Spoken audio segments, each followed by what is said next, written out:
Have you thought about why friendships don't last? I will paint a thorough picture and tell you even why friendships are a waste of time sometimes.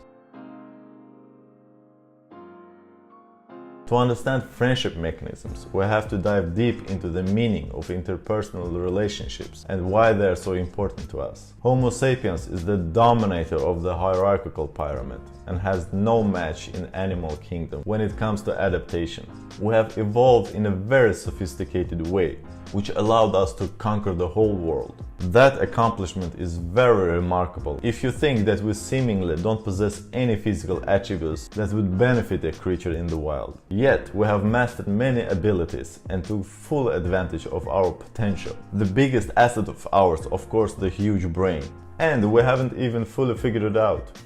That complex computer on our shoulders made us quickly realize that if we want to survive and comply to our evolutionary purpose as efficiently as possible, we may as well start to cooperate with fellow humans. Not only did we become keen to tool use, but we understood that working together makes everything easier. Communication within human species evolved to such a degree that we were able to develop a spoken language, which facilitated our reign on this planet. Benefiting from cooperation made interpersonal relationships an undisputed and huge part of our evolution. We are social animals and we developed by interacting with each other, by interchanging experiences, thoughts, feelings. With that, human civilizations become a concentrated force, where individuals foresaw the advantages of barter.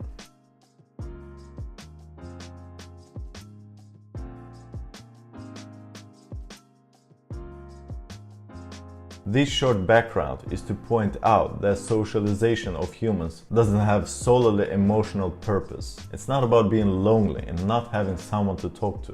Yes, society has developed to a point when you can sit on your armchair, work with a computer on your lap, order food and laundry services through your phone, and set up a date by swiping your fingers on the screen.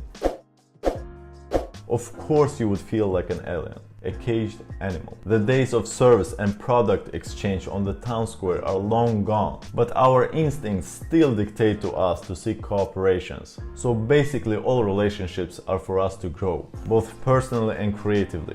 Your friends were your allies, brothers in arms, people whom you were trading with. Those relationships had to be built on a mutual trust, honesty and integrity, because your life literally was dependent on it. You scratch my back, I scratch yours. In today's era, the meaning of relationships has totally flipped. There's no life-dependent incentive to keep those relationships flourish anymore. Friendships has become more of a superficial status symbol. And I don't mean for everyone, but statistics don't lie. More people than ever feel lonely and depressed. Loyalty has become a quality of the past, and status objects are only good if they feed your ego's needs. Two persons commencing into a friendly relationship do it because of similarities. We always attract what we are, and that concerns people who mirror our internal beliefs. Friendships are romanticized during adolescent years. Emotions are raging, and everything is about feelings. Until you get older and understand human relationship dynamics. When those similarities fade away, the bond that held the friendship loosens up, and people go their separate ways. Truth be told, as with all relationships, there is always a dumper and dumpee in friendships, which implies that closure is initiated by one part, where the other one feels left out. Otherwise, I wouldn't do this topic. Someone has to wonder about these questions in order to make an answer for them. Like a first heartbreak, a young person experiencing such tragedy sinks into depression and self-pity. It always feels like a tragedy when a long-lasting ally disappears from your life. Broken attachment makes your ego eat you from the inside. Moving forward, adult relationships tend to operate on the surface level.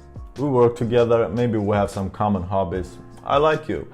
We hang out, we do stuff together. Maybe we travel in groups with our significant others. Life is great until someone gets a promotion, but the other one doesn't. Bad blood is spilled just because of envy, just because of egotistical hatred. Someone changes the employer and the friendship is blown away like a tumbleweed during a stare down.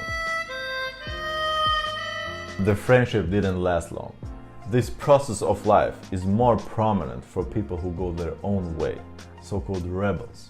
Going against the mainstream puts you in a position where you experience a distinct separation from the rest. If you're not convinced in your own ways, you're going to be imploded by the overwhelming feeling of self-doubt. Remember the notion of attracting what you are, mirroring each other. If your goal is to create your own world and live by your own rules, become a leader, become the first one, you have to accept that loneliness will turn into your cohabitant.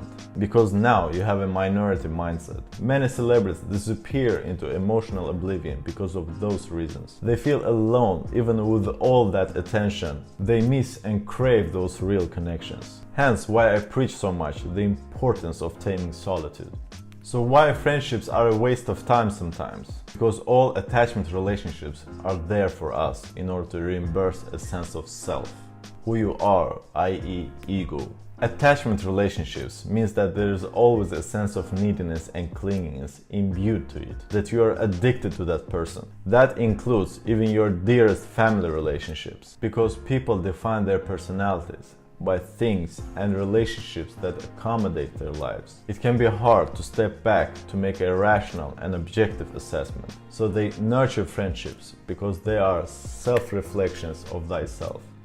That's why a burden of loss affects you so much, because you feel like you lose a part of yourself, which is never true.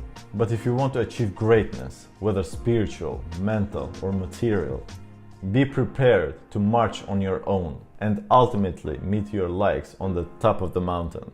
Greatness is a mindset. You have to become one to get there. Hossein out.